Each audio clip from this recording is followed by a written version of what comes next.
So my name is Gunjan Sondhi. I am a lecturer in geography at the Open University UK. This session is a part of a workshop that we had originally envisioned to do in person to work with early career African scholars in how to go about writing academic papers for journals. However, due to the circumstances, we decided to bring this up online. And so we've been doing this year. This is our third in the series. And we are focusing on different components of an academic paper. So the focus for today is we're looking at analysis. What is analysis? How do you go about doing it? Both the conceptual discussions, but also more practical discussions. And for that, as if you've attended our previous series, you'll know our speakers, Professor Parvathy Raghuram and Dr. Marcus Brainis. First, we'll have Parvathy speaking and giving an overview of what's analysis, followed by Q&A, and then we'll have Marcus going over some of the more practical components of it, followed by a second set of Q&A, and the last bit of discussion will be just going over some of the common issues, followed by a last bit of Q&A. And on that note, I will hand it over to Parvathy. Parvathy, if you wanted to introduce yourself. Hi, I'm Parvathy Raghuram. I'm from the Open University. I'm Professor of Geography and Migration. I have been working on research methods, and analyzing. I've always been really interested in analysis because for me, this is what research is about, right?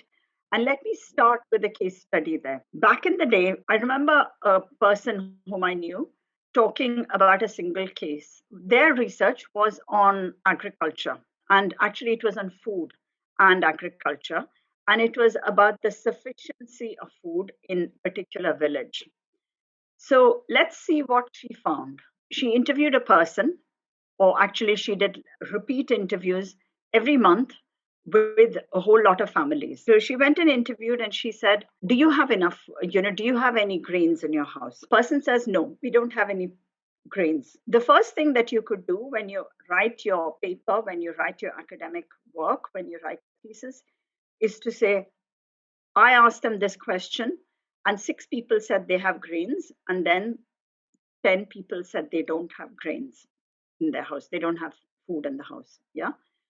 Then she went on to talk about how that person one of the persons she interviewed was actually, standing back against a bag of grains when she says, I don't have grains. So now you have a second source material. Your first source material was your interview. And you took that verbatim. You just took that as a source. In your second reading, what you're doing is you're looking at it in the context of other things that you see. So you've seen that she's actually, sort of standing against a bag of grain. There is clearly some grain. What do you do with this? Do you say they have grain, or do you say they don't have grain, right? Or do you say that they have grain, but they say they don't have grain because that's a lie and they tell lies? But then do you say that actually 10 of your interviews were saying lies? This is the practical question that you will come to when you do analysis. And in the third reading, what you would do is to think about what is the story they're telling. They're telling you who's here as an outsider living in their village, whom they've now become quite familiar with, that it doesn't matter what you see, but we're still hungry. We still need more food. So they are speaking to you as a claimant for your understanding that food is still a necessity. And that's an interaction between you and them. So they are speaking to you, who is an outsider, who's come from outside and is speaking to you. Yeah, they're speaking to you from that perspective. And a fourth reading would be that actually they know that from this can come a claim that you will make to other people. You have certain degrees of power, but also that this analysis is an analysis of seasonality. And they want to make that point about seasonality. If you look at all these 4 readings of that same sentence, that we have no grains in the house, you'll see many things going on. In the first statement, you simply insert what somebody says and you put it into your paper or into your thesis, and you assume that that is true. You are using one source, their words. In the second reading, when you start looking at the fact that they are leaning back against a bag of grains, you're also using other sources. Your visual acuity, your ability to see what's in the room, your ability to hear intonations and voice. She might drop her voice and say, "No, I don't have any grains." Or she might say, "No, I don't have any grains," right? And all of this requires a certain kind of mode of presentation where she's still speaking, but you've used a second source and you're using that in order to understand this complexity, right? You've made something more complex. In your third reading, you've made that a lot more complex by thinking about who she's speaking to. That is, she's telling you. It's an interaction between the two of you that she's speaking to. And that's a third reading, right? And the fourth reading is where you're able to analyze this in the conditions. What is the socioeconomic, political context in which that sentence is spoken? And for me, that's what analysis does, right? So to answer my first question, what is analysis? Analysis is thinking beyond that first statement, beyond presenting something as self-evident, as beyond saying that that is a truism without any contextualization, without the other readings. So how to think about analysis then? To me, the analytical moment is the crucial moment because we do analysis in multiple ways. We always do analysis, right? We make sense of our presence in the world all the time. Yeah, we position ourselves in the world all the time. For me, what's really important about thinking about analysis is the fact it's an everyday activity in which we are continuously immersed. And it has moments. There are different moments. When you do that in research terms, the sources to which you go will widen, they will vary, they may sometimes be different. So there is a difference between me having a chat with you today and saying that's and that you analyzing that, and then you analyzing that by putting it into the context of other sources. And those other sources can be other texts, other people who've written in this area, other ways of thinking about this topic, and so on, right? But these two have to gel together. And this is the other really important thing, is that there are no two, is that you have to in some ways resolve the contradictions. When we say that we analyze and we analyze something through talk, so we analyze talk, we also, and then we look at text and we analyze text, so we do other readings and we analyze those. We somehow need to make these speak to each other. These do not exist in separate worlds, right? Talk and text. And the real work of analysis, the real work of research, the real work of thinking is actually putting the two of these together, is putting them in a frame where they are not contradictions of each other, but actually can both be accommodated, can both be understood. And for that, very often the analysis needs to look to other places. So it's not enough to say that actually this woman said that there is no green. It is also not enough to say she's telling a lie. So in that second context, you can say 8 people were standing against bags of grain and saying, yeah, we don't have any grain. So there's a whole group of people here who tell lies. That's not enough. What you need to do is to put that into the context of what it is that they're saying, who they're speaking to, and what is the broader social and political context in which these conversations happen. And that's really important because otherwise we think of analysis as something which is scary, which is something different. But to democratize analysis, to say that we all analyze and that all our analyses are important, albeit differentially important, maybe they alert us to different aspects.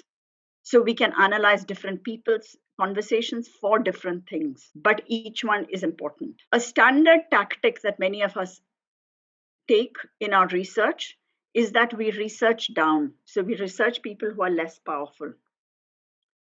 often people who are poor or marginalized.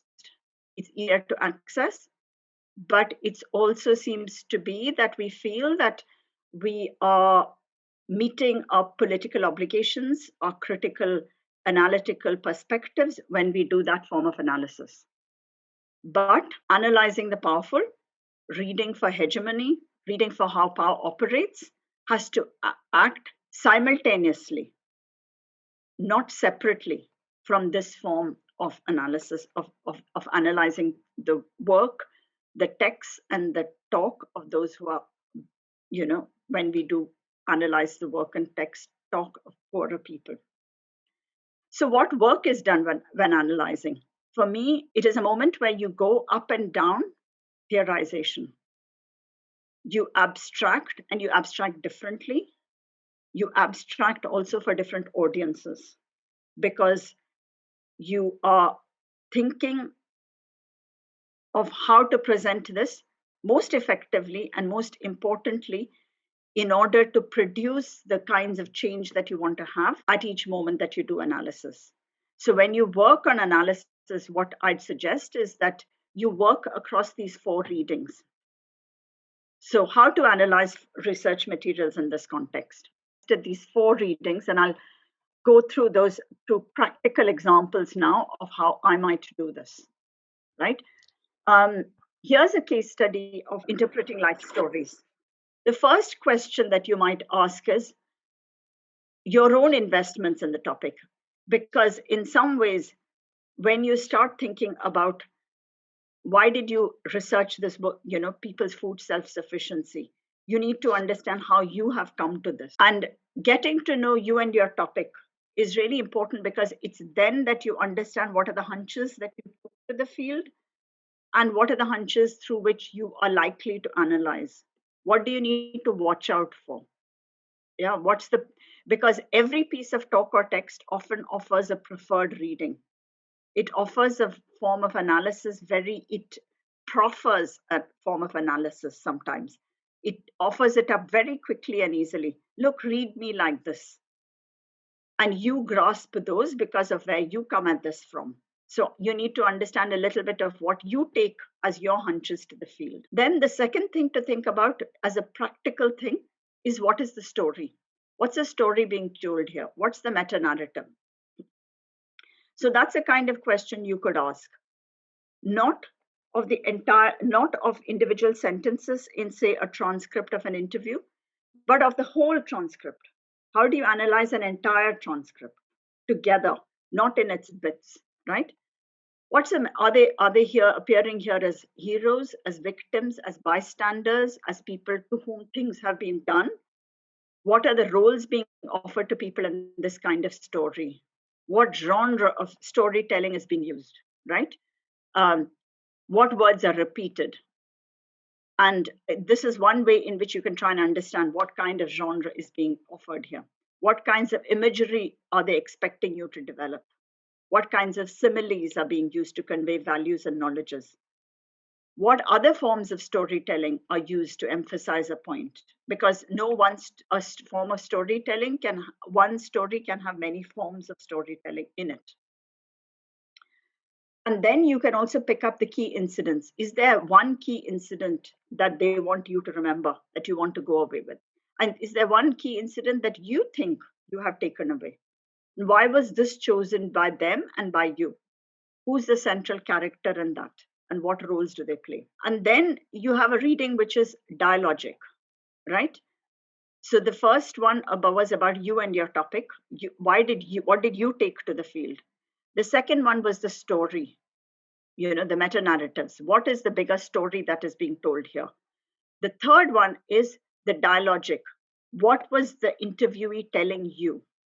What kinds of voice, what kinds of intonation, what kinds of visual sources? What did your visual sources tell you that are very different, right? What is said, what is unsaid? And I think the unsaid and the pauses are really interesting things to do some analysis with. What do you think is the subtext of what the narrator was trying to say? And then there is the contextual. That is, what is the context in which all of things are being told? So let me then end by giving you an example here of how I've done this in a piece of work on geriatricians in the UK. We were interviewing geriatricians, that is, doctors who look after older people. We had written to them saying that we'd like to interview you because you've contributed a lot to the health services. You helped to set up these health services in many places. And we know you're retired now because these were older doctors who had mostly retired. But we'd like to still ask you about your experiences, how you came to do this work, and so on.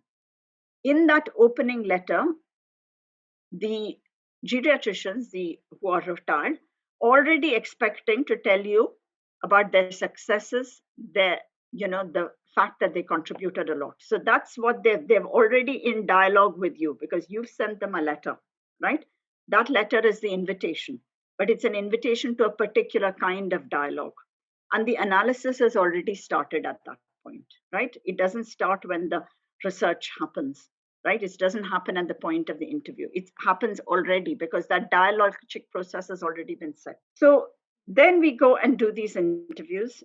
Who does the interviews? Sometimes I do them, sometimes another Black colleague does them, and sometimes another white colleague does them. So the three of us do these interviews. We find that very few people talk about racism, even though we know that there was a lot of racism at that period.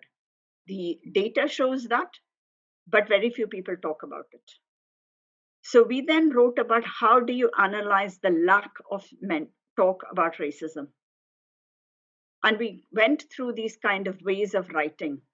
So the first one there was about the fact that actually they were set up to tell us a story of success, right? They already thought they were telling us a story of success. So we said, do you experience any racism? No. The second would be that actually, so the first answer is, of course, perhaps they never faced any because it wasn't everywhere. Maybe some of them didn't. Maybe these were the people who were famous because, and that's how we got to know them. We heard of them because they had been famous, because they were successful, and they hadn't faced racism. They were the success stories, and that's why. So our research method had already selected out perhaps those people who had faced this racism. Then we invite people in on the basis of to tell us their story of success, and then they do. So it's no surprise. Then there's something about here, who's doing the talk? And there were times when I did the interviews more so than other people, and because we were also interviewing Indians, where they would often say, actually, here, can you switch off the recorder? And so there was a kind of a personal relationship which was set up through some of these interviews, which led to a particular form of analysis being invited. What stays in the recorded interviews compared to what doesn't stay in the recorded interviews, right? So therefore, what survives as research material is already different, right? And I had to think about who was I in that interview? What were they willing to tell me? And then, of course, the question of race and the way in which racism was shaped was very different. Because in the period that they came, there was a lot of racism, but that racism was sometimes quite blatant. It was actually, you can't enter these buildings. And they were saying, no, we were allowed to enter these buildings, unlike some other people, right? So therefore, their analysis of race, their notion of what racism consisted of, and what our notion of what racism consisted of, were itself very different. So when we analyze, we have to take all those elements into it. So the weakest version of a paper would be one which simply says, so and so said this. A better version would position yourself in that research and say, so many people did this interviews. This is the context in which those interviews were undertaken. This is how the interviews were set up, and so on and so forth. But a much stronger version would actually pick up the contradictions. It would triangulate between multiple sources. It would look at what's written in the text compared to what's in the talk. It would look at where are things aligning, where things are not aligning. It would also try and resolve that by thinking through why that might be. And that's what good analysis would have in terms of papers. And that's how I would translate that analysis into writing. So I'll hand over now to Marcus after taking some questions. Great, thanks so very much for that, Parvati. So we will take some questions. I did see a hand up earlier in the discussions. Thank you. I already did put my question in the chat. So the question is, in the context of research ethics, how conscious should a researcher be of what the subject chose to share or not share, even when the researcher could spot lies? Absolutely. I think these are ethical questions, but these are ethical questions at multiple levels. At one level, it is an ethical question in terms of giving true value to what they're saying. So you don't analyze this as lies. What you do is you analyze this as their truth spoken to you at that time. So what you have to analyze this as, why did they say this to you then, rather than why did they tell a lie? Because you've taken up their time, you've asked them some questions. So the work then is to understand what that register was. Why did they say what they said? Not to think of that as lies. So the ethical stance here is to completely give credence to the words spoken, but also what you've seen, which is the opposite. And to bring them both into one frame, not as lies, but through the work of analysis. So in the case of the grains and the rice which they were seeing, what you would say is that, yes, there is seasonality, but what they're saying is it's still not enough. You can see we've got grains here. Clearly, because I'm holding my hand against it, I'm resting my body against the bag of grains. But it's not enough. So if you ask me, do you have grains? I'll say no, because it's not enough. So it's holding the two truths together. That is the ethical stance, not positing one as lie. Does that make sense? Great. Thanks so very much for that, Parvati. We've got another question. Thank you for your presentation. It's really insightful. Myself, I'm concerned about key informants. There are some key informants who have key information, but then they say, no, don't quote me, don't use that information. So, but we know that this is really key information that we need to support an argument, to support our data. So what do we do? I'm aware about the ethic issues, but in this circumstance, how do we sort out our issue? I think, so there are two things that I would think about. So I think the first thing to keep in mind is that there is a level of trust that's being put in you. So you have a particular responsibility. And that responsibility for me is more important than the work that I'm doing as the researcher to do, to fulfill whatever the role or the project that I'm doing. So if it happens that the person says, well, actually don't share this, then I just simply, the simplest thing for me to do is say, okay, this provides me context, it provides me useful information to understand other things, and I can now ask questions using this information. I can use this information in a way without sort of invading the privacy, but at the same time holding on to my ethics as a researcher and the responsibility that I have to ensure that there is no harm done to my research participants. So, and that's really valuable, right? Having that information, even though we can't use it to quote it or we can't use it for any other purposes, just knowing that information is extremely valuable. The other advantage of doing that is it also builds greater trust with your research participant, which might mean that they are able to give you access to other people who may be in positions where they are able to say certain things and you are able to use that, right?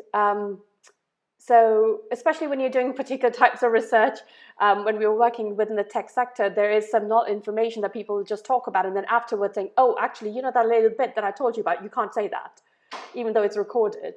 But we just, you say, okay, that's fine, don't have to. But it helps me think about the next set of questions for the next person that I'm interviewing or the next other person I'm speaking to. But the other way around is, if you do want to use it, you can use it again in terms to contextualize it, to contextualize what you're going to present rather than the exact quotes.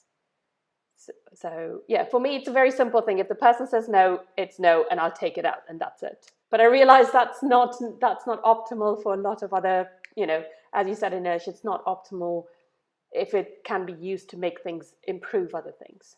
So yeah, maybe Marcus has another perspective on this. I think you covered it very well, Gunjan.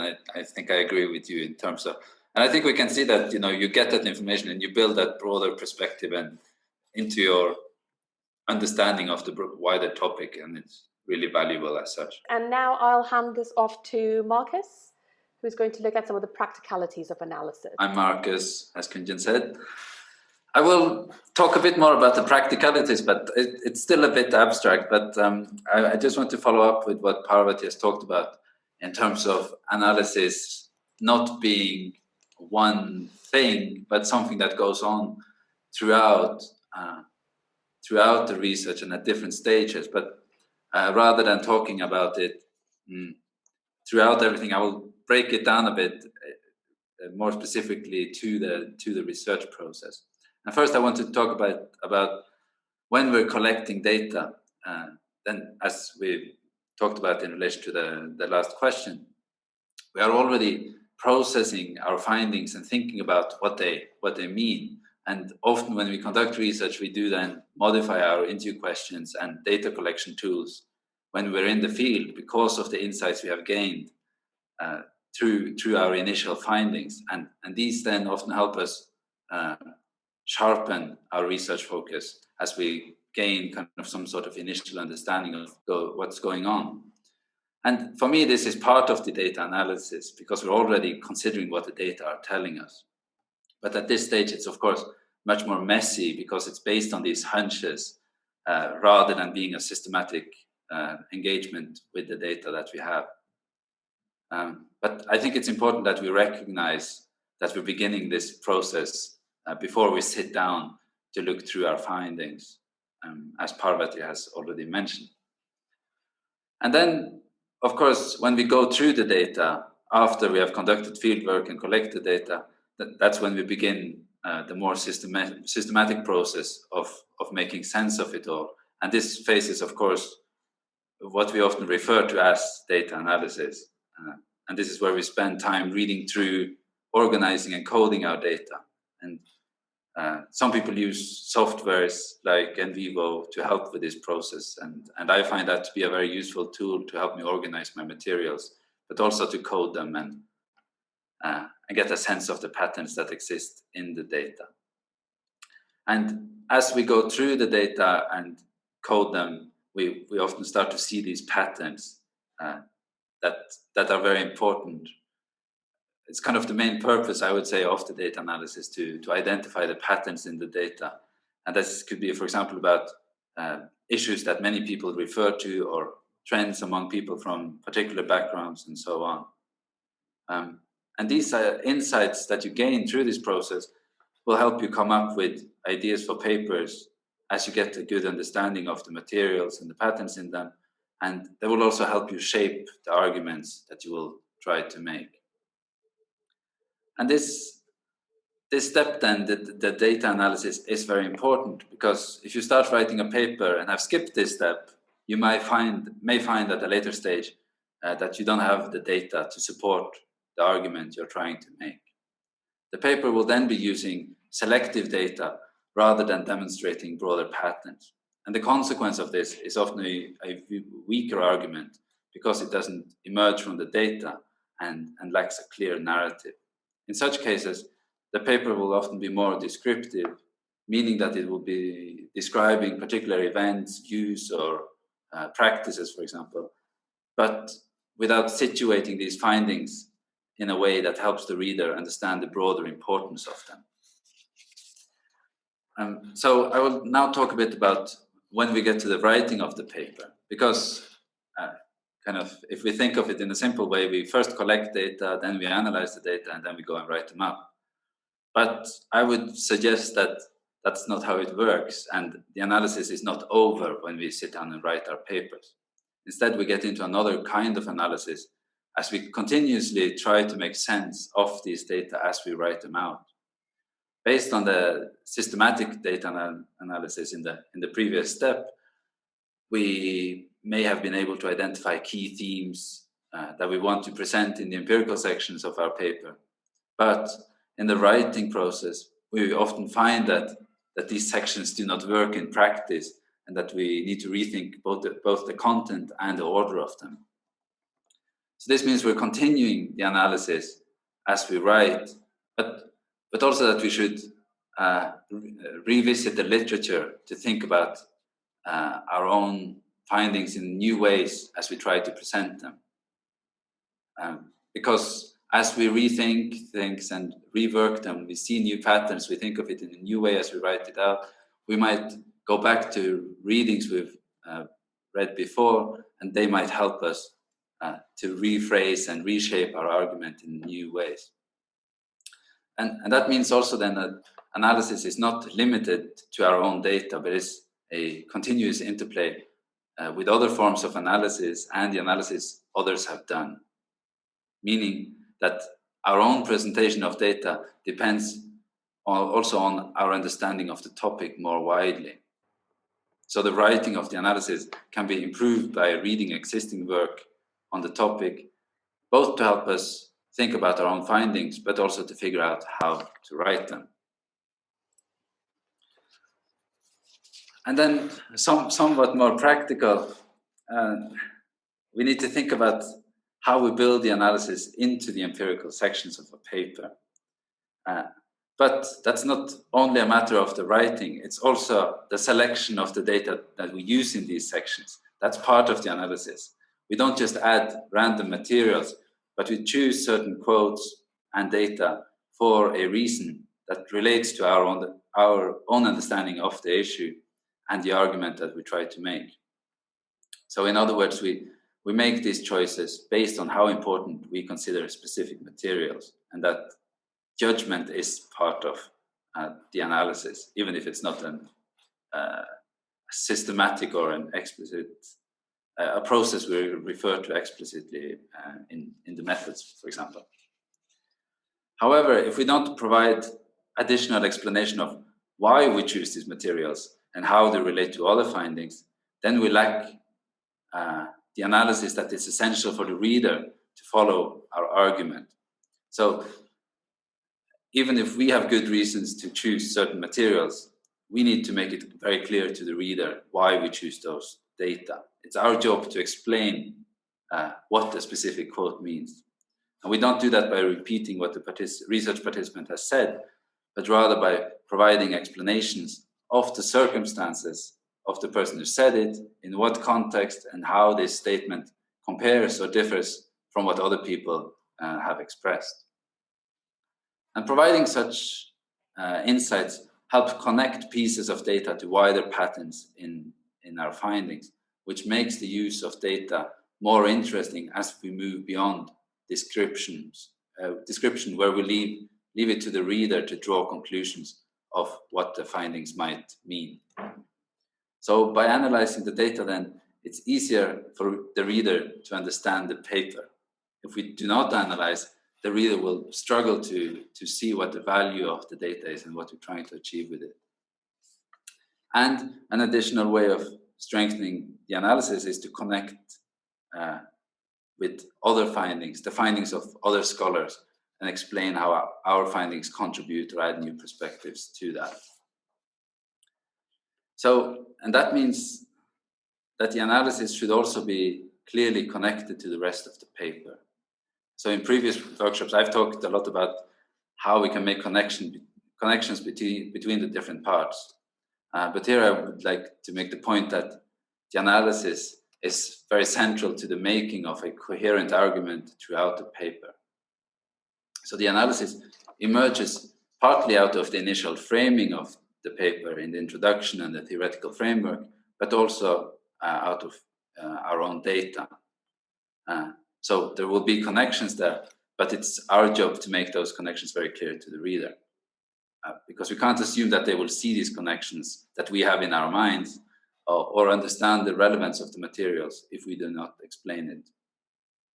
So part of the analysis is making those connections very explicit, making those links easy to understand.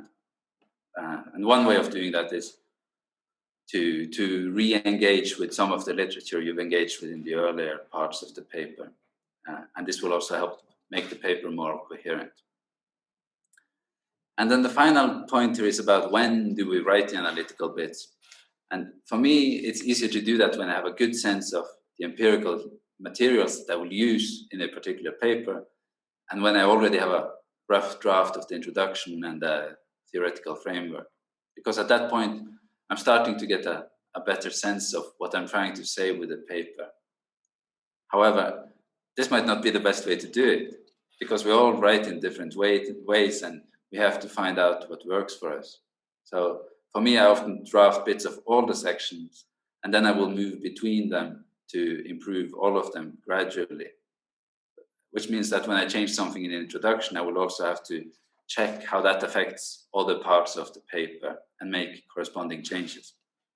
So rather than starting at the beginning and ending with a conclusion, it is essential to move up and down and back and forth continuously to streamline the paper and make a coherent argument. And so my final point then in relation to the analysis is it has to be written in relation to the broader argument of the paper and to make it all coherent, but the analysis is also shaping what the argument may be. So analysis then is not a one-off effort where we gain complete understanding and control of our data, but rather it's a continuous process that goes on and on. Thank you. Back to you, Gunjan. Great, thank you so very much for that, Marcus. A little bit more concise, but very specific and very much targeted on the practicalities of the analysis. Again, we have time again for another set of questions, if anyone would like to start off. Thank you very much, Gunjan. And thank you, Marcus, for your presentation. The question I want to ask with regards to analysis is that when you're writing your analysis, is it appropriate to start connecting with, to start linking it with previous findings from other studies right inside the analysis section, or do you wait till the discussion section? Because some people have the opinion that while you're writing the analysis, you have to link it to other studies that relate to yours, while some say, no, you have to wait till the discussion section. So which one do you advise? Thank you. That's a great question. For me, I think that depends very much on the journal that you're targeting and where you want to submit your paper, and you can see the style of the papers there. In the kind of journals I try to publish in, which are very qualitative, there is often no discussion section at all, which means that we do all the discussion as part of the empirical section. So often there will be 3 empirical sections, for example, and in there you will do the analysis and also make those connections to other literature. So that's the way I would do it. But in my current position, I work with a lot of health research, and there I see that they often present their findings, and then they will engage with other literature only in the discussion section. So I think it depends a bit on the field, but also very much on the journal that you're aiming for. So we have to adapt to what we're aiming for. Thank you very much. Great. Thank you so much for your question, Olive. Does anyone else have any questions? Thank you very much. I have a question for Marcus, and I'd like to inquire, is there a specific reference here with regards to the literature we are using for our discussion? Should we set a limit to the year, or we can just use any year as long as it's in tandem with the kind of work we are working on? For me, I think we should always aim to use the most up-to-date literature, at least have a good overview of current debates and current publications. But I think in the previous workshop also Parvati mentioned that we should also engage with older literature. We shouldn't judge it only by their age. We should think about the quality, and because there are lots of important things that have come before us. So we should consider both, I think, but most important maybe to be up to date and know what's going on currently. But Parvati might disagree. No, I agree with Marcus. I think the important things about thinking about literature reviews and analysis is, what do you need to strengthen your argument? Who are your friends? And the other thing that is really important is to own the argument. So think of this as an argument, as an intervention, not as a presentation. And the minute you have that switch in your head, which goes from okay, here's an empirical example, let me present that, to actually here's some material that this is how these questions are being debated. This is how I want to change those debates, how my case alters those debates. Then you start off with what are those relevant debates? What does your case do to those debates?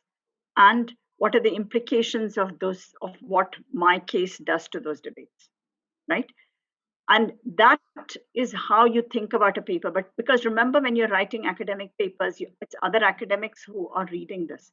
That's other academics are going to be reading this in order to help to write their own academic papers, sometimes to influence policy, sometimes to do wider work in the world, sometimes to do teaching.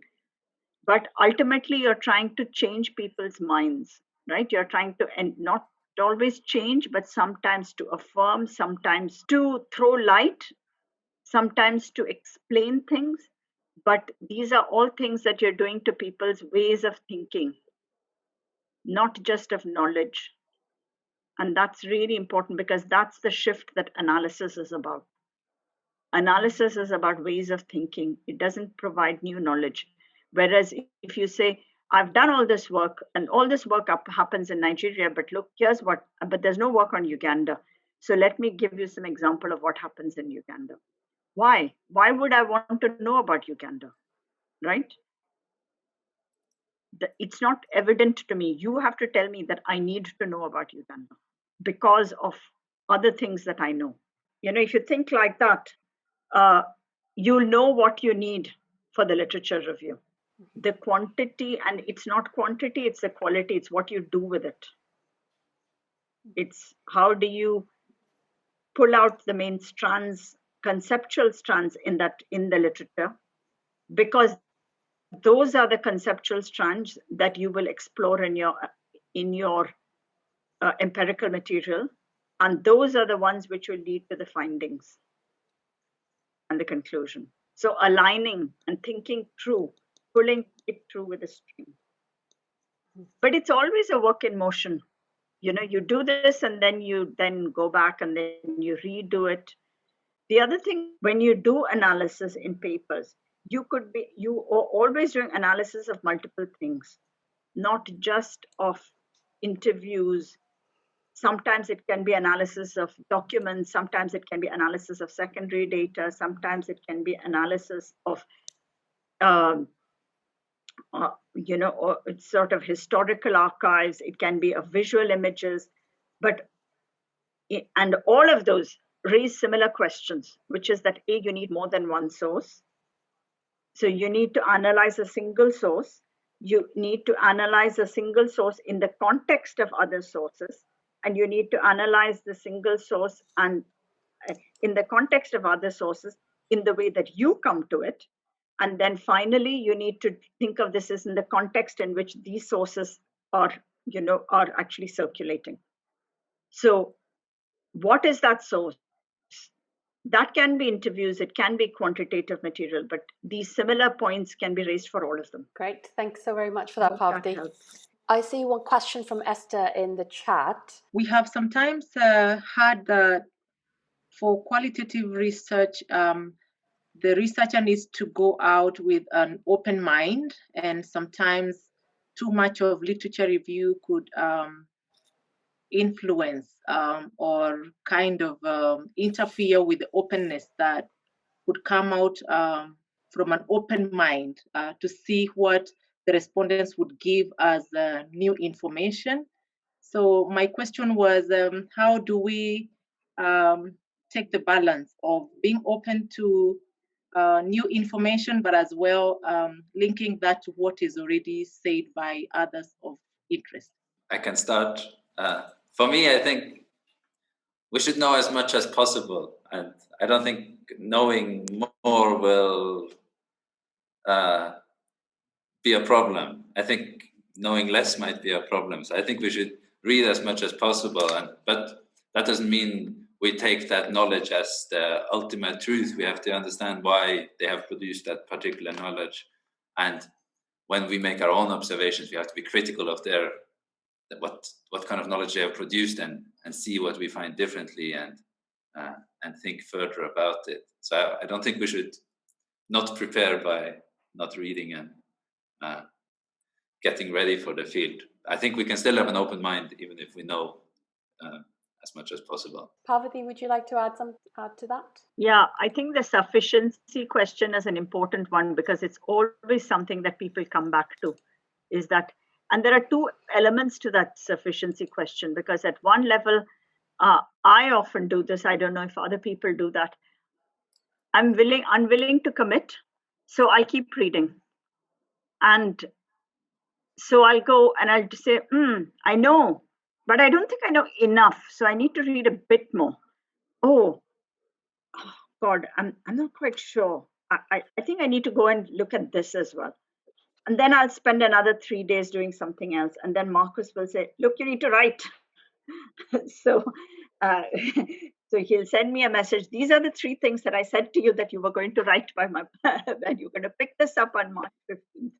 So that's when I say, oh, maybe I need to stop reading the other thing that I was working on, and I need to finish writing those things, because there is always a tendency to delay commitment. And so one of the things that I often think about for myself is the fact that all my papers are papers about where my thinking is at now, right? They're always provisional, and they're always in the hope that my thinking will improve much better. It'll be much better in the future. And that helps me to commit. Yeah, because otherwise it always feels scary. That moment when you say, oh, have I really read enough? Do I know enough? Have I got this right? Can I really complete this? Can I submit? You know, and there is something about authorizing yourself, you know, as an author means that you take responsibility. That responsibility is a responsibility you have to the material that you have. It's a responsibility to the audiences that you speak to, that you did enough work. But it is also a responsibility to yourself to say that I do know enough, and that perhaps I can authorize myself to write this. Great, thanks so very much for that, Parvati. We've got one more question. Oh, actually, sorry, 2 questions. So, Anne, you had your hand up. I would like to know how old your data can be before you publish, because I just finished my PhD, and I'm trying to write an article using some part of that data, and the data was collected in 2018. So I don't know how long that could be. It's actually on international students, but COVID has changed the dynamics. So I'm a bit wary if it's going to still be important. I think for me, 2008, that sounds very recent. I wouldn't think that's old at all. I think, yeah, data can be much older than that. I guess, as you point out, of course, things have changed with COVID, but the data is still valid, even if you don't talk about COVID. But you might want to, maybe in the conclusion, you might want to reflect a bit on how your findings have changed, or how circumstances have changed, and making the point that things might be different now, but these were your findings. So if it was more than 10 or 20 years old, I would be more worried. But for just a few years now, that's very fresh to me. Okay, thank you. So it works both ways, right? Is one of them, and there's a great piece by Stuart Hall and Doreen Massey on reading crisis as conjuncture. You know, for instance, if you think about COVID, one of the things that happened, and we do this in the context of international students, is we talk about what are the experiences of the international students. But what we do with that is that we talk about the fact that some of the pressures that they faced were pressures that already existed within the system, right? But what COVID did was really highlight that these were really big issues. right? And so it intensified existing problems. So in some ways, you could also look at the other way. So you could also say, this is what I found. But actually, in the end, you can say, these are the issues that we think would have been intensified in the coming years. These are the things might have changed.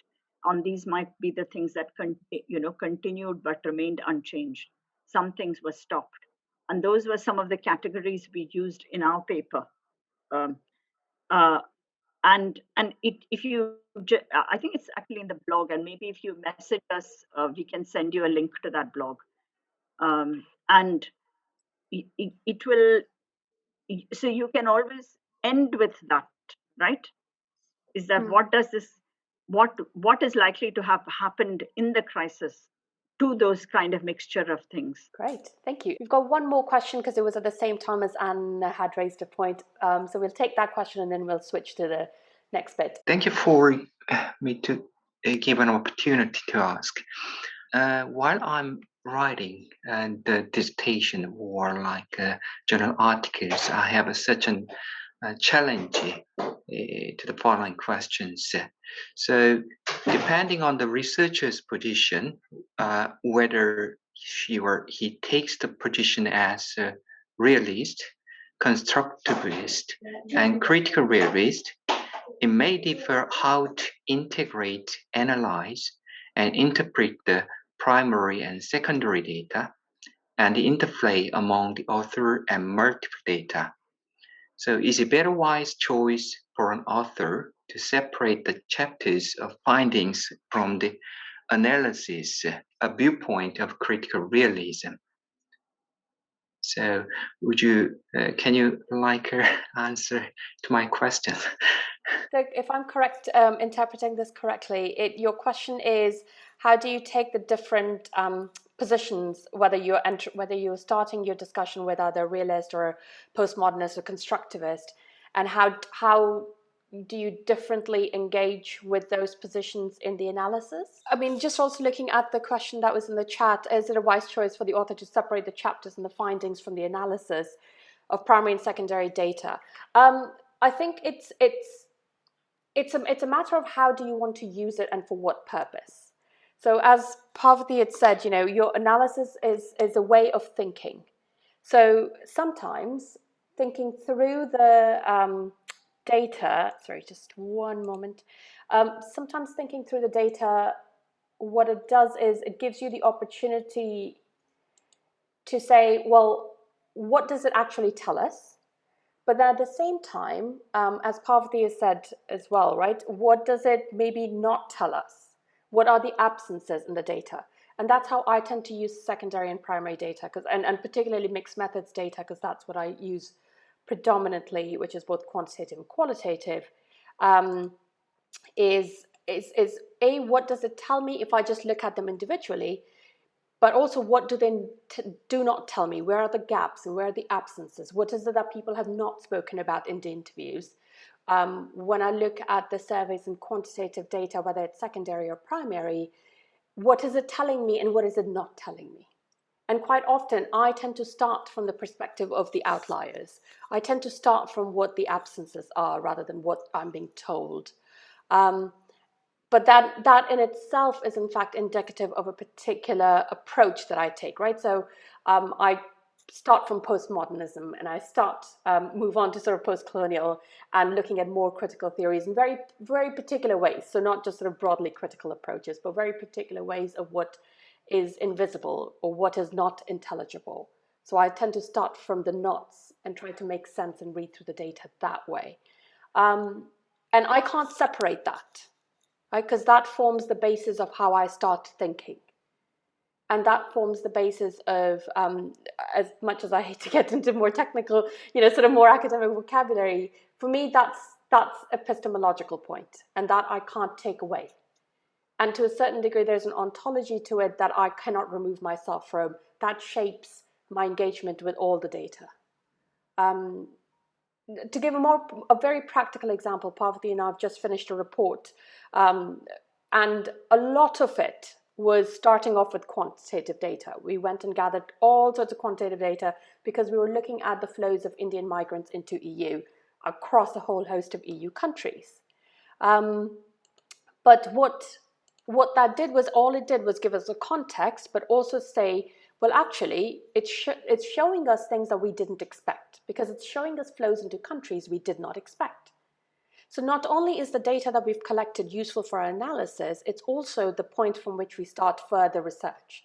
And we say, actually, let's go look at Indian migrants in Poland, and let's go look at Indian migrants in Malta and Cyprus, which are not the usual countries we think of. And then we actually go and look at some of the more secondary data. We try to find people to interview at a distance, try and find other sources of data that then shape and really help us think through the analysis. So on one hand, it's important to separate, practically speaking, in an academic paper, that you've used quantitative methods and qualitative methods and outlined those, and that you've used secondary data and primary data and what those methods are and approaches are, so that people can read through it. But when it comes to analysis, there are definitely points when you can say separately that this is just a quantitative analysis, because it could be a demographic profile, or it could be very particular contextual information. But that could also feed into your analysis of the qualitative data, whether it's to triangulate or whether it's to actually raise those questions about, what is it that you're looking for, and really shaping your research and analysis. So, saying actually what it's showing us, as Parvati had mentioned, one of the blogs and pieces that we've done on COVID and international students, is what are the structures in which students are located. So we had a whole host of questions. We had 7 different themes for our survey, but of which, when we looked at the survey results, they can be categorized in very particular ways. And that came because we were looking at the quantitative data, and that helped us make sense of the interview data. I'm not sure if that actually answers your question, but hopefully it's given you some sense of that. Yes, no, I agree with you. Okay. I know, so what we'll do at this point is, Marcus, you're going to just go over the third little bit with the common issues, and then we'll have the last 20 minutes that we've got left, another 5-10 minutes of speaking, and then another round of questions. Marcus, over to you. Right. So as we've done in the previous workshops, we often talk through some of the common issues we see when we review or read other people's papers. And one that I often come across is that it lacks analysis. So, and by that I mean that the paper is often more descriptive, which is, and for me that's not the end point, it's kind of the starting point.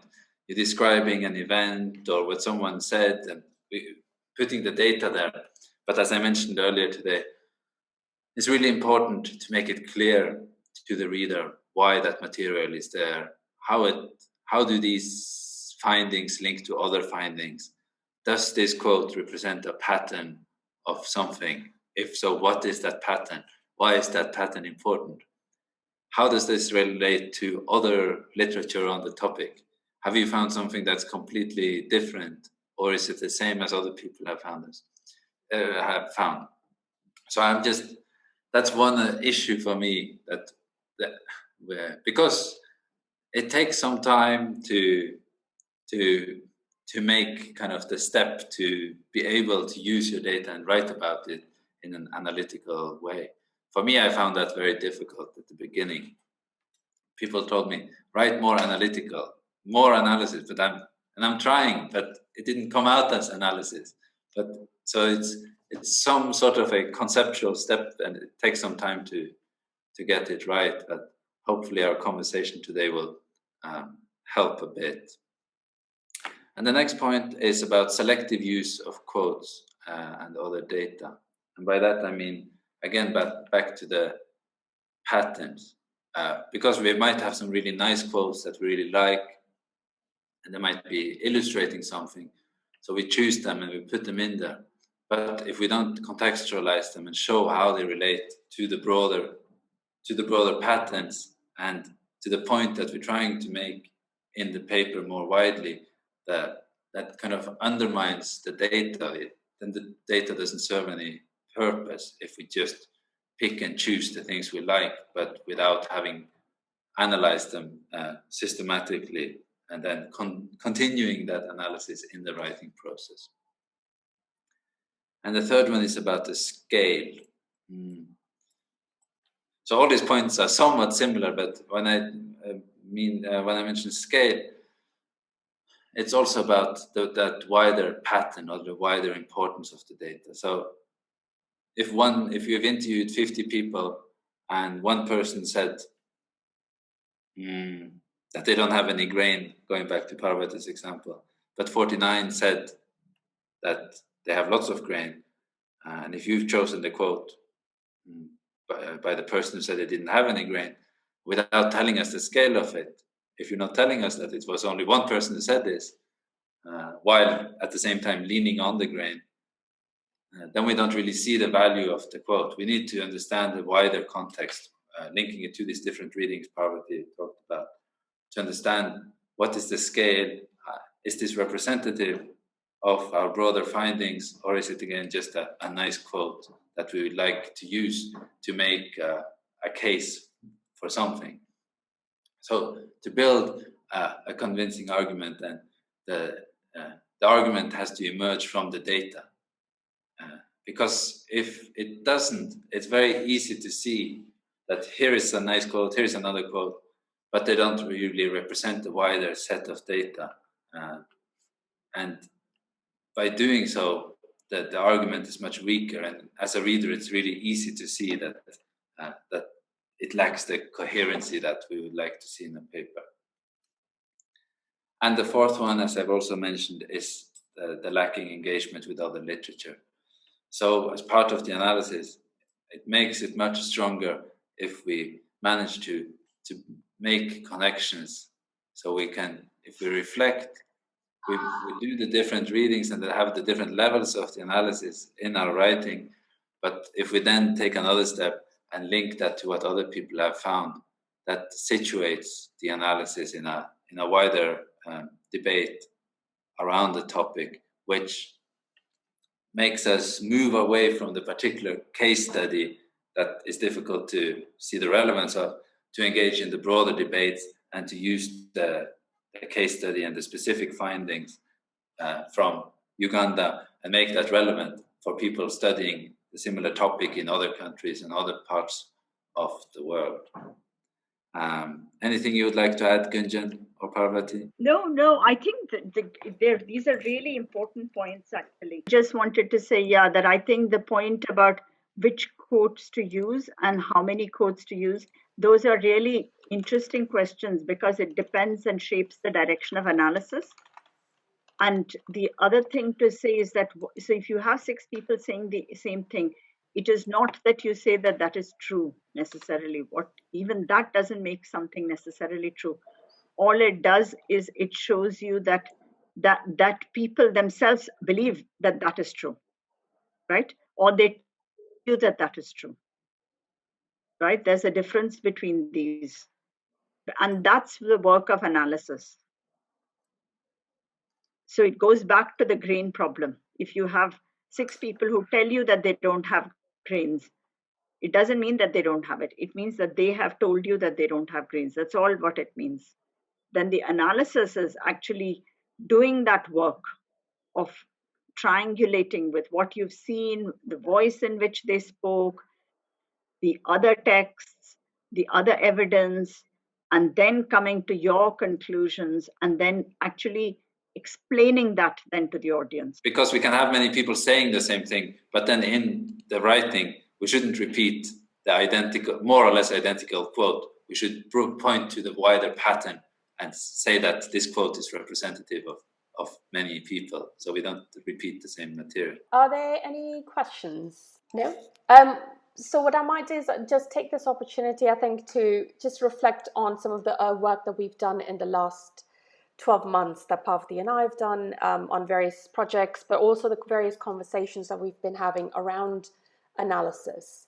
And whether it's writing a paper or whether you're just trying to do more broadly, what does analysis mean and what does it look like? Going back to something that Parvati had said, which is that it's a way of thinking.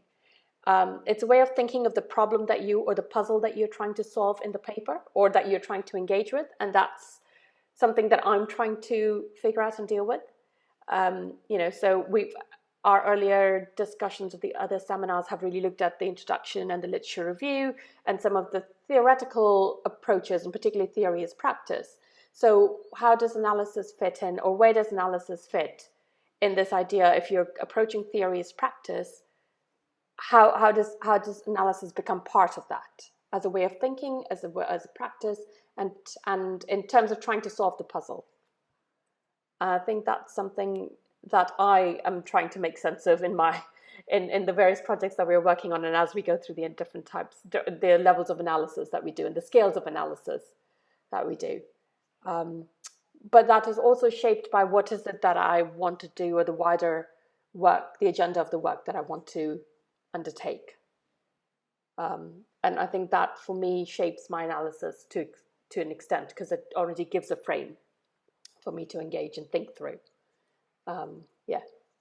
So Marcus, would you like to reflect a bit on how you approach analysis beyond the practicalities? No, not really. I have to think about it. I enjoyed Parvati's presentation and the questions, so thank you everyone. Always a pleasure, and hope to see you next time as well. I think it would be a good opportunity then to wrap up, and I apologize for the technical issues that some of us that we've had this time around, and the various testing things that we've done. Just to say, we will be hosting a 4th seminar next month, and it would be slightly different in that we will be looking at potentially what the back end of the review process looks like. So how do you go about reviewing some of the papers, or actually looking at the conclusion? How do you finish a paper? But also then the next stage is, how do you submit a paper for review, and what does some of that process look like from the administrative side, as opposed to from just the review process bit. So yeah, so that's hopefully for next month, and then we have a whole set of programs planned for the next several months that we'll be releasing on the website. As we said, we will, the recording of this live stream will be available online on our YouTube channel. So if you've missed something or something, due to various internet connections, do feel free to come back to that. And the slides will be made available on our website as well. So as I was mentioning, we will hopefully be going over the submission process, and for that we will have one of the editors for the RGS journals, which is Royal Geographical Society. Did you want to just give a quick overview for that, Parvati? Yeah. So they very kindly agreed to come along here and to give a talk where they will show us back end of the journal. So when you submit, what do they see? What do reviewers see? What do editors see? How do they make those decisions? What are the tricky things that they have to decide upon? So this is a very rare view into that section of the journal, which probably Marcus and Gunjan may not have seen either, because it's really not common for people to see that. So, but they're happy to share that with everybody here. So it's a really great opportunity to come and be familiar with what does, so what people who make decisions in journals, what do they see? Great. In that case, yeah, so on that note, we look forward to seeing everyone in the next session in about a month's time. And yeah, and thank you so very much for coming and for your time for today and your questions. Have a good day. Thank you. Bye.